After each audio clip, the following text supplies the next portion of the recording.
Hey there, everyone. Bobby D. And I'm Erin. And we are on the podcast To Be Named Yet. How you doing today?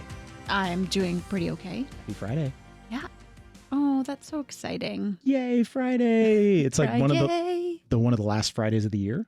This is exciting because it's a Friday that we're not working. Oh, yeah. This is an off-season Friday. It feels good. That's why we can make content. Normally, a Friday is like Monday for us. Yeah, you're right.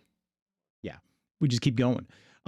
So anyways, both Erin and I are, we have a different definition of what we call ourselves now.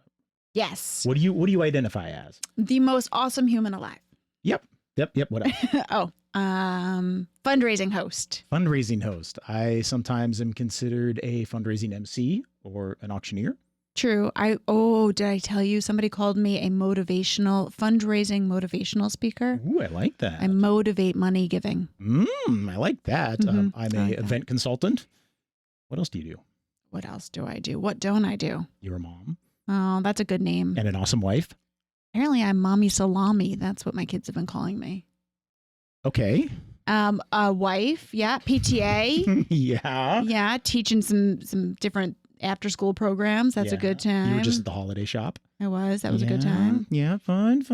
It's very fun to go from, the school mom look, which is what most people see me in, or the like pajama style look, or ball gowns. Parents never see that coming. No, they never see that Can coming. you imagine like having this mom that shows up that's like, that's probably my hair looks like this from PTA, whatever. I like it. Right. And then all of a sudden you see me in a gala gown and you're like, wait, what? Same person? I think that we see that also with Zoom meetings. Oh, yes. That's very funny. I talk to clients a lot and then I show up at a gala and they're like, oh, you're the same person. I'm like, yeah.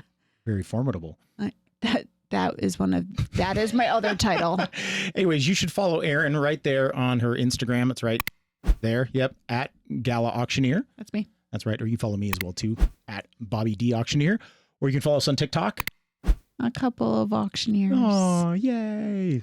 That's my favorite. Yeah. And we are a couple of auctioneers. And this is a podcast that we are making because everybody makes podcasts now. And we figured we should talk about events and talk about fundraising events and talk about fun things like that and kind of trends that we're seeing. And can I tell everybody that I thought this was an audio thing, so my hair does not look podcast friendly? Well, yeah, for those of you listening, this is an audio thing. For those of you watching on YouTube, hi.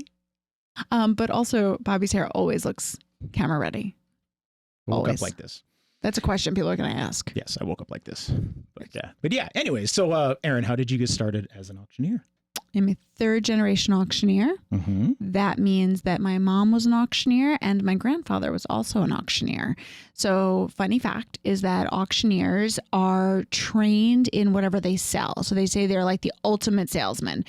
So any auctioneer that comes out of auction school or goes into auction school sells something and they become the expert in what they sell. What did Grandpa sell? Grandpa was a restaurant equipment auctioneer. And Mom? Was a heavy machinery municipalities auctioneer. But also Mom was real estate auctioneer and storage auctioneer. And wasn't she one of the first charity auctioneers in New York City? Yeah. Well, but no. So here's the thing: is like Mom started. So this is where I get into my point: is that auctioneers specialize in something. As you know, auto auctioneers know everything about auto, everything about every car from tail lights to trunk. And so, that's headlights to trunk. All right. Headlights to tail lights. Anyways, not a one of those. Anyway, Mom would do some fundraising on the side, as most auctioneers are told when they graduate auction school. Hashtag yes, there's an auction school. Mm-hmm. And I feel like we should have podcasts on that. And so she would do fundraising and she would help out some schools that she worked with and some other organizations. And I loved them. I would attend with her. And so I would sell like raffle tickets. I was a little kid. It was very cute. Insert a picture of Erin selling raffle tickets right here. Oh my gosh, that would be really cute. It's going to be. So that would happen. And when I grew up, I wanted absolutely nothing to do with her business. I wanted nothing to do with what I thought was the auction industry because I really didn't like heavy machinery. She worked really hard with like dump trucks and front end loaders and would do this like really difficult, dirty work. And she loved it. And that was her thing, but it was just not my thing. So college, traveled around the world, did all those things and really wanted to work in nonprofits. And hence this genius idea of, hey, I want to be an auctioneer that does fundraising. And I was met with a full on, nope. You can't get paid doing that. Yeah. My mom was like, that's not a job, honey. That's like something you do on the side for fun. That's not a career. And I was like, well, just graduated auction school and just graduated college and just graduated everything. And so I don't have to make that much money. I can build a business and see where I can go from there. And I have a dream that I am worth something. And I was like, how do I figure this out? And at the time, there weren't schools.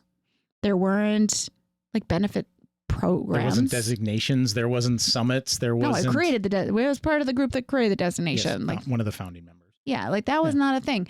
So getting started there, and then that's where it all transitioned. And years later, do that like weird, like years later, that's what I do. Yeah. Yes. And I mean, are one of the best fundraising auctioneers in the entire world. I mean, yes, my opinion is biased, but I do know almost most of them. And wait, like as your biased opinion, it should be like, what is your biased opinion? It's one of the best. Sorry, the best. I misspoke. My husband. Second best. Top two. Because I learned from the best. So here we are, fundraising auctioneer, MC, consultant, CEO of multiple businesses, badass living mom, the dream, amazing wife, all the things. So how was your 2022 year? I mean, you did a few events, right? My 2022 year was much different than I expected it to be. I was out of shape. I think you were in a perfect shape. And by that, I mean, my feet forgot how to walk in high heels. Oh, yeah, that's right. Because it was like a pandemic or something. Got to wear Spanx. It was like, what is happening? I, had to get used to voice control, sound control, brain turned on. Our brains learned a whole different language during the off time. Mm-hmm. And so that was really interesting. Like I was reading computer screens and reading scripts, and I don't do that in person. It's a very different behavior in person. And it's kind of like this. They can't see this. No, they can't. It's right there. Anyways, we're behind all of my screens and cameras and microphones and all of that for those of you that are listening. Oh, well, we've transformed quite a bit because, back in action and we hit the ground running. I mean, it has been probably one of the best years that we've had. In many capacities, and I'm still waiting to catch up. Why do you think it was one of the best years? I mean, we had a really, really epic 2019, and 2020 was just set up to be just like awesome. And then, I mean, we know what happened. Anyways, so now we're here at 2022. Well, so that's what you just said. I mean, 2020 would have been the best year. Mm-hmm. So we just pushed it back a little bit. And so I just think, people are starting to get it. People really do. They really are starting to see a generation. We talked about the transition of wealth for a really long time. And so we're starting to see that generation in galas and in giving, and we are seeing them show up and show off. And that sets up for really awesome galas. I think we're seeing very different galas than we would have seen if not the pandemic. That's right. Right.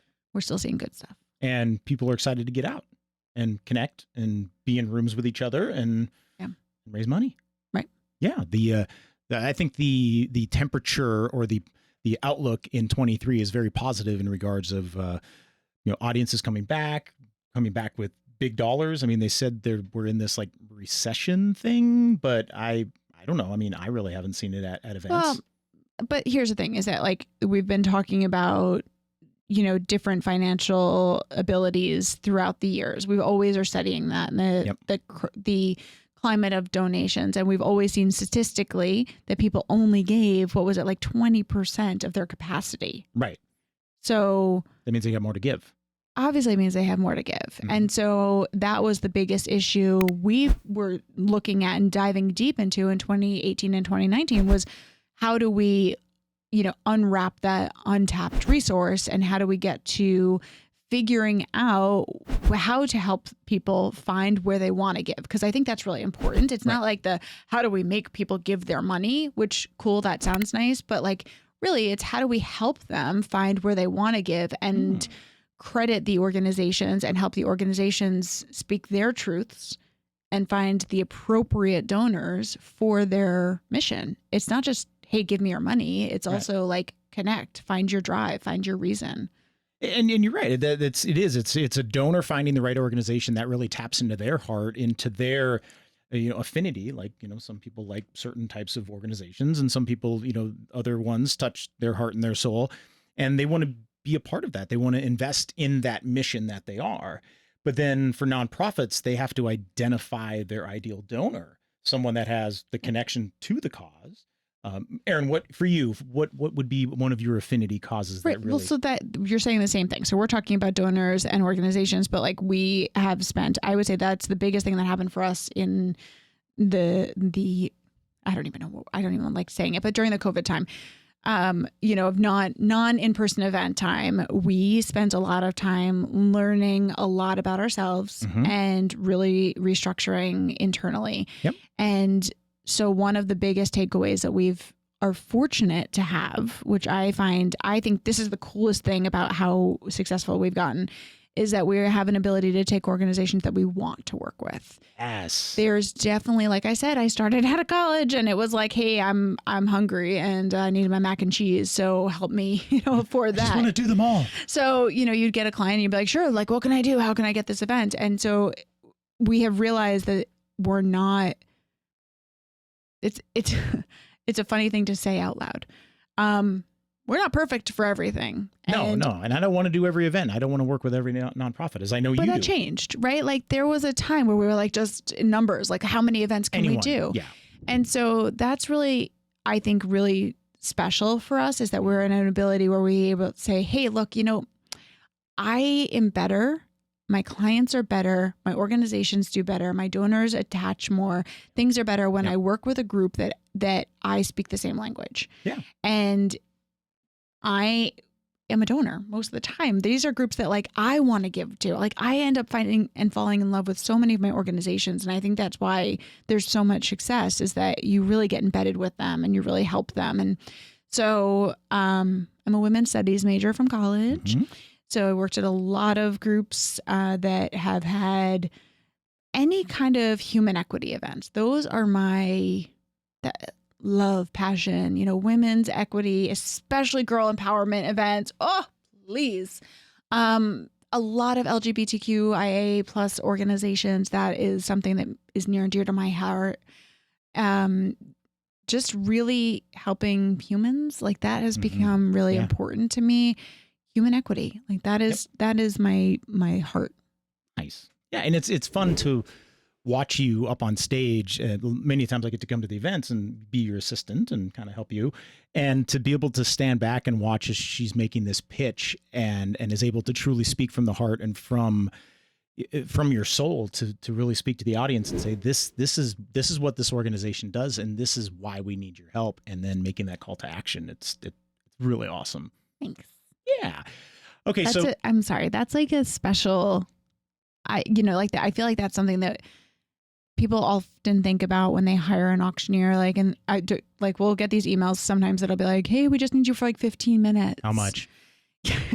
But the auction's only 15 minutes. That's all we need you for. And it's like, if you're just hiring somebody for 15 minutes, then you get what you pay for, really. But I don't even know if that's even the right thing to say, because I don't even, for 15 minutes, it's like, I don't know. We spend the majority of the time, if we're hired, the majority of the time and work comes before the event. Right. Way before it even happens. It's on our end. It's not necessarily with the organizations. There's a lot of research done. There's a lot of preparing and studying so that when the moment happens on stage, I would say I can't think of a single event that went off without something unforeseen happening. And that's good and bad. Yeah. You could have all of a sudden the world's best speaker get up and say something that you just never saw coming. Right. Or, so like. Record scratch. So like you have to be prepared, and you have to have so much information within you that like you can change on a dime there. And that's sure, you can have 15 minutes of work, but you can have 15 minutes of impact. And if you're not prepped for that, it's a moving piece, and that is crucial time. Right. So that work comes in before the event. So I think Well, that's really important to tell people. And it's again, all that preparation, the consultation and everything leading up to the event for that one client. However, we are students of fundraising. Like, we're constantly educating ourselves and educating others about how to fundraise better. I mean, I went to 3 conferences in the last week to learn how to work with boards better, how to work, how to put the joy into fundraising, and so many other things. And we're staying on the cutting edge of that, and we're developing trends and best practices within all of this, and we're trying things. Yeah. And if it works, we're like, yeah, let's do that again. And then sometimes there's things that don't work, and we're like, yep, we're not doing that again. Oh man, I think it's our bookshelves. Oh yes, yes. We've invested a lot into learning how to. I said, oh, that's a good title. This was a really, like, one of my favorite titles was an onstage development director. Ah, yes, love that. Yes, because you're spending this time, you're asking, which is what development directors have to do, and you're maintaining a relationship, you're building a relationship, you're creating a relationship between donor and organization. And I think that now we don't take over the role of a full-time development director. That is a whole different ball game, but there is a moment there where that is our role, and that role is make or break sometimes. And I think that that's a really cool title, because that's where we spend a lot of our time, and a lot of our best research has come from studying. Yeah. And I mean, essentially being development directors, like learning that industry. Yeah, and we're a part of the development team, and when we say development, it's developing those donor relationships, identifying donor relationships, cultivating donor relationships, stewarding them along on their donor journey, and it's fun to be in that role and to be a part of that team. And like, my favorite part is then coming back the next year, and for that development director to be like, because we kicked ass at that gala, now we're able to do this, and this, or we were able to impact this many people, or this program, or whatever it was, and for us to be able to share it's pretty awesome. Got a new board member. That's my favorite. Yes. Oh, totally. I love it when you get a guest at an organization, and the next year they're on the board. Yeah. And then they come as a major donor and a major sponsor, and then they bring their friends, and that's the point. Like, that's ultimate success right there. Yes.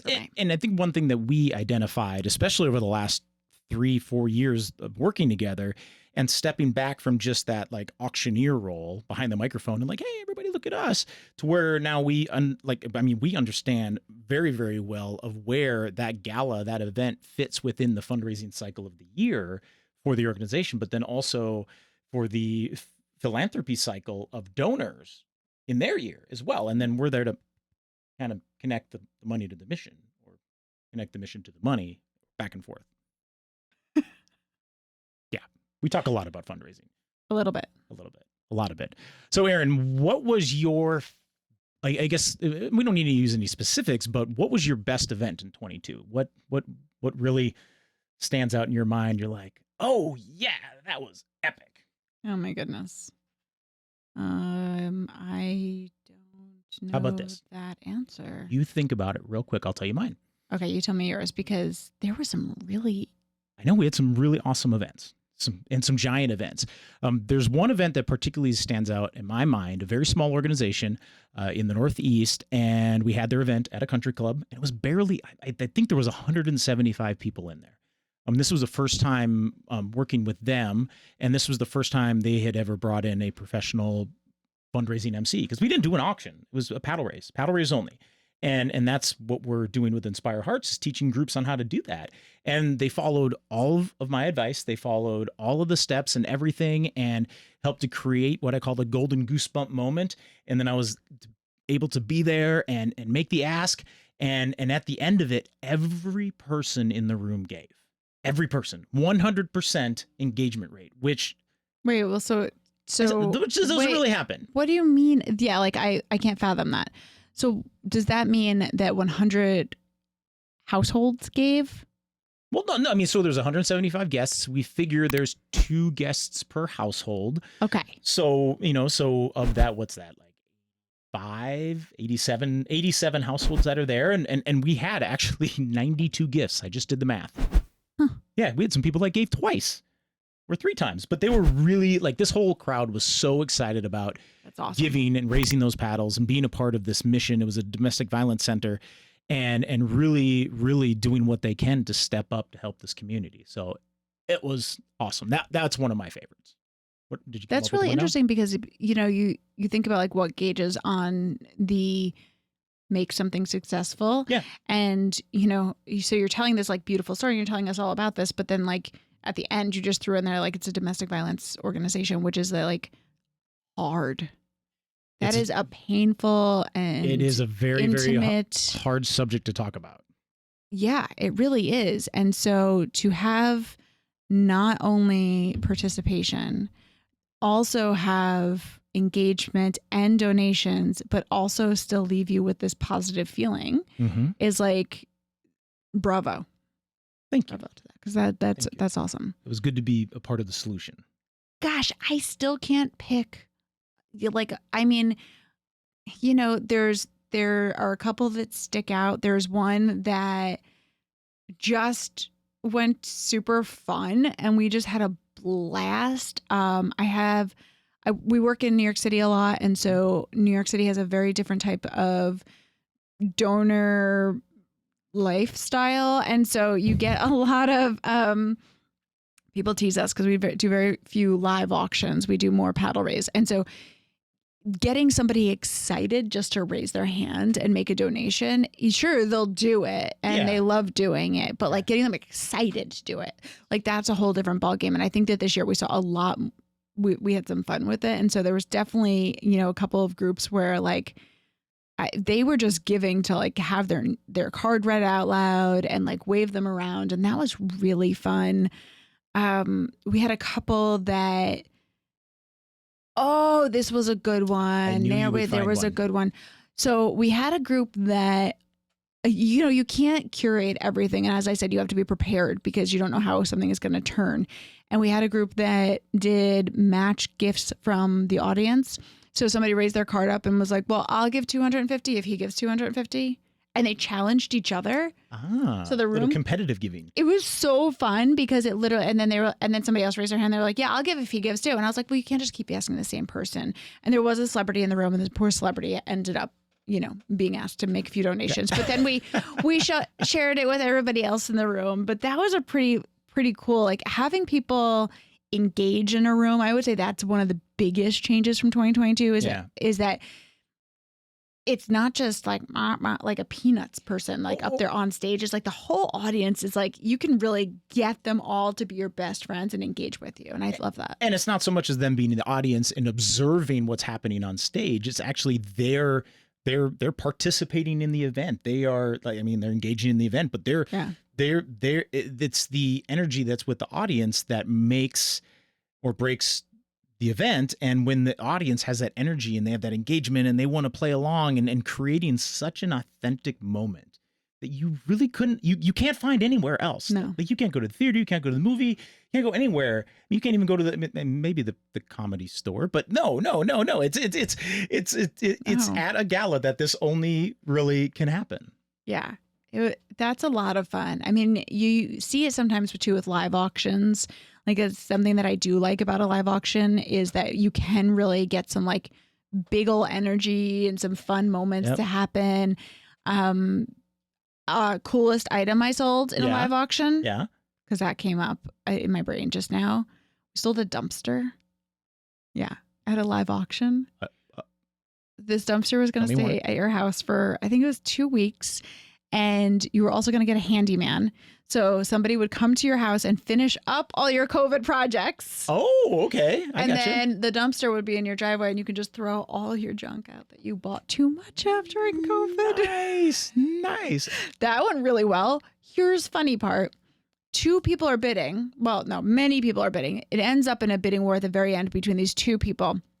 And they're back and forth, but they're sitting at the same table. So like awkward vibes, right? So like I'm kind of like, oh my God. There's no friends at an auction. Yeah. Well, they're not friends. They're siblings. Oh my God. Right. So mom is sitting there. I end up finding afterwards that mom is like, I cannot believe this just happened. Yeah. Brother and sister bidding against each other. Hysterical. I mean, like we had such a blast, but we didn't know at the time like who they were. They had been guests at the event. Nobody at the event knew who they were. Mom had been engaged, but like we didn't know who she was bringing for this table. And it sold for very good money. I will tell you that against each other, which was very funny. Did they both get a dumpster? No. Really? No. You didn't double it? Nope, no doubles. Oh my gosh. Wow. Mhm. Wow. Yeah, no. 'Cause sometimes that happens. I know, and that's fun. But Yeah. like we were playing some like nope, just one time. One time only. I think One- there was one also time. like bragging rights there, and so you couldn't like both Ah. win it because like this was like definitely a sibling rivalry that was hysterical. Sibling measuring contest. Yeah, it was funny. Okay. So then what was something that happened? I don't want to say like a worst event, but something that you definitely heard the womp womp womp. Like at the end, it's like womp. Whoa, that just happened. What was something that happened? That never happens at my events, Bobby. They're perfect. They are. They're absolutely perfect. They go off without Well, a you hitch. think I had one where the co-founder's husband had a cardiac event. He was okay. He got wheeled out. He was smiling. He was waving at everybody. But right as I was getting into the live auction, right in front of the stage, and it kind of pulled all the energy out of the room that we had. This was a 25th anniversary. It was absolutely amazing. We were ready to go. And then we called for a medical professional, which we were lucky that we did have one. And then the paramedics came and he was very happy as he was on his way out and then took Yeah. the entire audience with them. So that was mine. I mean, that's like when you know you're like seasoned at this job. Yes. It's like a mark of the tribe. I mean, you can only do so many events and be around people for so many hours before. I figure, yeah, for 20 years, I've been pretty lucky. I haven't had that happen yet. Off record, I'll tell you some of my stories sometimes. Okay, yeah. But yeah. DM her. Slide into her DMs, be like, tell me more. So I did have, I'm still struggling with this question. I overcame a couple Okay, what's of one of those? Tell me So one of those kind of hurdles that you jumped. This is a weird, it almost sounds like a humble brag, but it has really nothing to do with me, honestly. We had an event that we started off the paddle raise and we started at, we were going to start at a level and I think we were going to start at 10,000, but we knew we had somebody that was going to give it like 23,000. So we were going to play with the room. We were going to make the room really engaged. And so it was like how to like jazz this up because how do we going to, and we had somebody who was going to give, it was a hybrid event. So we knew somebody online was going to give 47,000. Like we just knew some of these things were going to happen, but we didn't know what the rest of the room was going to do. Okay. So you can't like start at 47,000. So we were like, what are we going to do? We think the room has capacity. We're going to get some 10,000s, whatever. So I'd say the thing that I always say, which is, hey, everyone, we're going to start the giving here in a minute at 10,000. But if there was a level above 10 you wanted to give, maybe $1 million, maybe 100,000, maybe 55,000, raise your card, any level. And I do this because it breaks a lot of the like tension in the room. Yeah, it's usually a good laugh. This can be like a very weird moment. People are always afraid of that like awkward moment. That's the cricket moment that development directors and CEOs are deathly afraid of. And it's okay.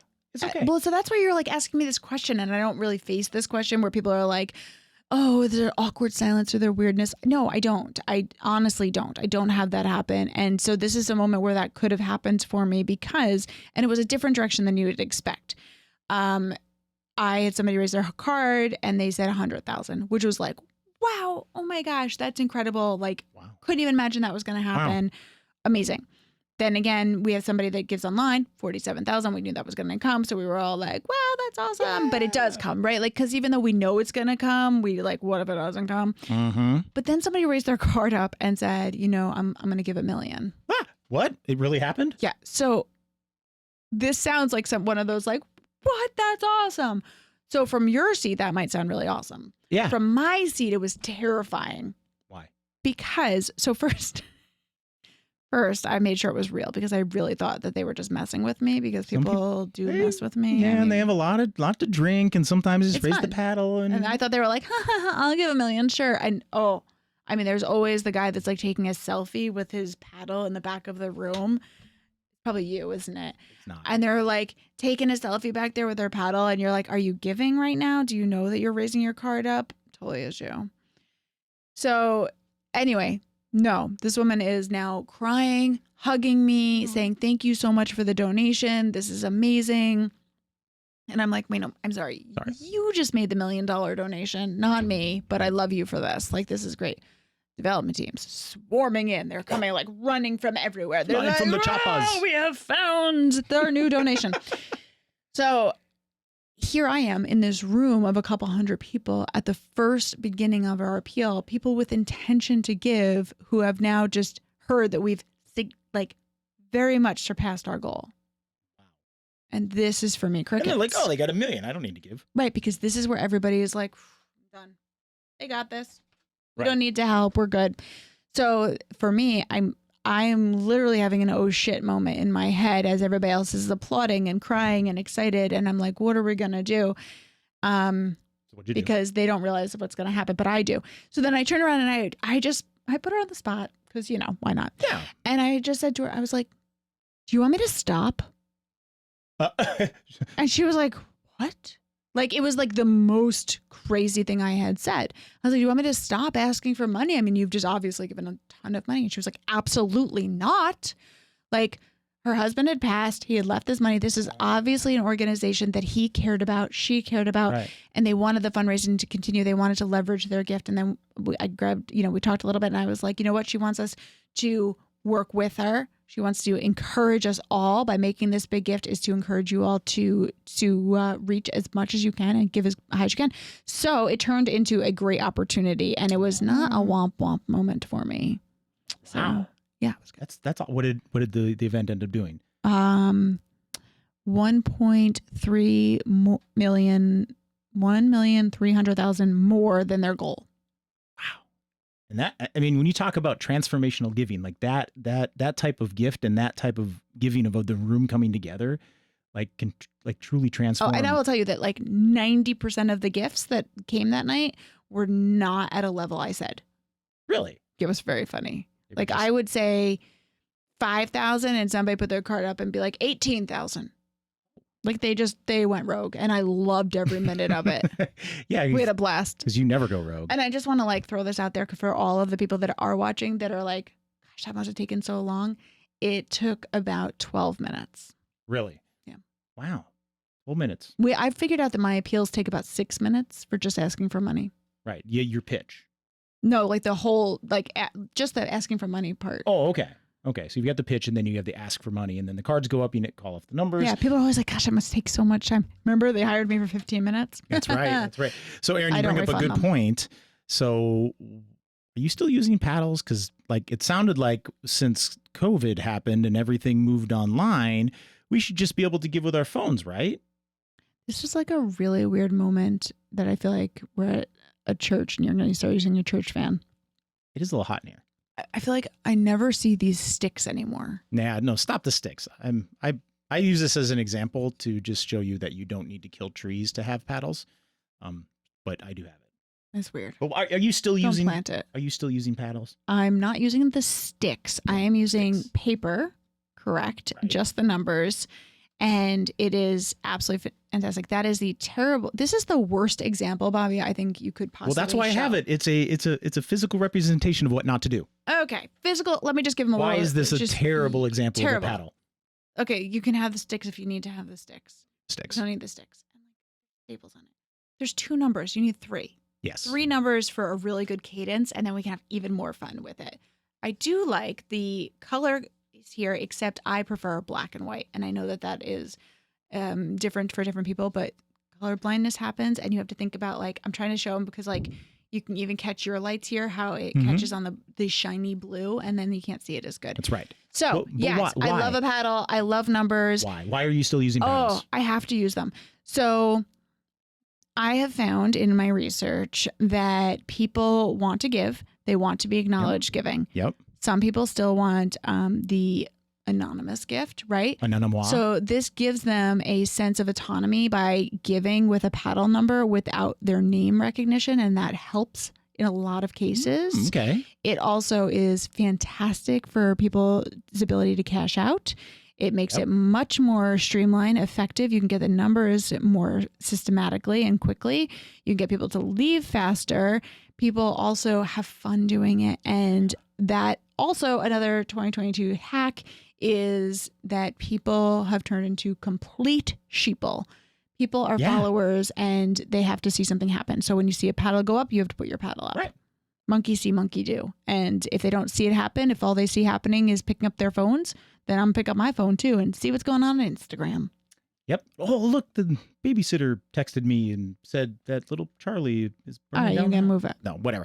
But you're right. It is those paddles that gives an individual the power to do something. And like you said, if it's the sheeple thing, and everybody sees more paddles going up. And I always say, when there's more paddles up, there's more paddles that are going to be up. So we want to get more paddles in the Paddles air. up is paddles up. Yeah, and what I love about the paddle again is that there's some anonymity there, but each person then can be individually recognized and thanked. I know that's a big thing for you. That's a big thing for me, to make sure we thank every I make eye donor. contact. Yeah. Even those ginormous rooms. Yeah. And I think it means something. It really does. Oh, can I tell you another funny story? Okay. I know. We're almost out of time, but All yes. right. Yes. So, Spidey sense. Oh, yeah. Because this is what I think that my real job title should be, like Spidey sense, motivationally driven, development. He's a mentalist. Yes, I am mental. So here is on stage, giant room. So the room is spanned out, like picture this. The room is like one of those really long ones. And I'm like this little thing in the middle. And there's like a really long, skinny. So I'm here and like most of our money is in this area, right? But this is not that kind of group. This is one where the entire room likes to participate. Ooh. I love them. I've been with them for years. Women's empowerment, girls empowerment. Love. Those are my people. We have a great time. But I get down to towards the end, and I'm about to go from one level to the next level and say, okay, is there anybody else that wants to give? Anybody else? Okay, we're gonna move to our next level. And I'm like, something's like this to me, and I'm like, somebody still wants to give. I can't move on. Like I don't know what's happening, but somebody still wants to give that hasn't given. And this incredible woman in the back of the room, she's like, so again, here's the room. It's really wide. Here's me. She's all the last table, like down in the like volunteers. 10 tables back. Oh yeah, more than that. She's like way down there. She's like, get to me! And she jumps up, throws her paddle in the air. So she finds me after, and like I just told you, I make eye contact with everybody. I'm like, oh my, I knew it was you. She finds me after the event, and she's like, I just need you to know, like I was back and forth. I knew I wanted to make a gift, but I didn't know what level, and I really wanted to give there, but I wasn't sure I wanted to do it. And again, we talk about how not everybody's giving max capacity. She wanted to, and she just felt like a little nerve. And she was just like, I just didn't want to like make it weird or whatever. And she's like, and then you asked and you just told me like it was me. And I just knew like that was me.